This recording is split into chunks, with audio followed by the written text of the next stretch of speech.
అందరికీ నమస్కారం. ఆర్టీసీ బస్సుకి ప్రమాదం. ఆరుగురికి అనుమత. ఈ విషయాలను తెలుసుకుని వీడియో మీరు కంప్లీట్‌గా చూడండి. అప్పుడే మీకు కంప్లీట్ ఇన్ఫర్మేషన్ ఏంటో అర్థమవుతుంది.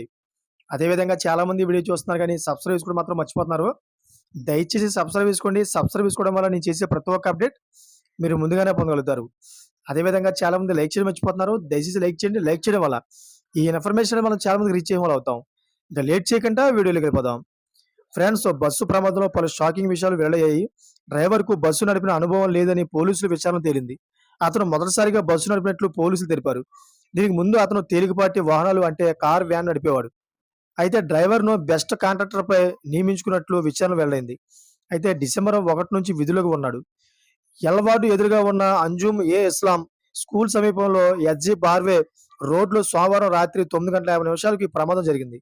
ప్రయాణికులతో నిండిన బస్సు అదుపు తప్పి రద్దీ ప్రాంతంలోకి ప్రవేశించి ఈ సమయంలో వేగంగా వచ్చిన బస్సును పాదచారులపైకి దూసుకెళ్లింది. చివరికి ఓ బిల్డింగ్ ఆర్సీసీ కాలంను ఢీకొట్టడంతో బస్సు ఆగిపోయింది. అయితే భవనం సరిహద్దు గోడ కూలిపోయింది.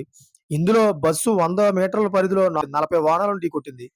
అయితే ఈ ఘోర ప్రమాదంలో ఇప్పటి వరకు 6గురు మరణించగా 49 మంది గాయపడ్డారు. గాయపడిన వారిని స్థానిక ఆసుపత్రికి తరలించారు.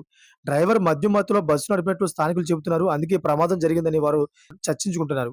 అయితే అతివేగం వల్ల ఈ ప్రమాదం జరిగిందని మరికొందరు అంటున్నారు. కాగా బస్సు డ్రైవర్‌కు పెద్ద వాహనం నడిపిన అనుభవం లేదని పోలీసులు తెలిపారు. డిసెంబర్ 1 నుంచి ప్రభుత్వ బస్సు నడుపుతున్నాడు.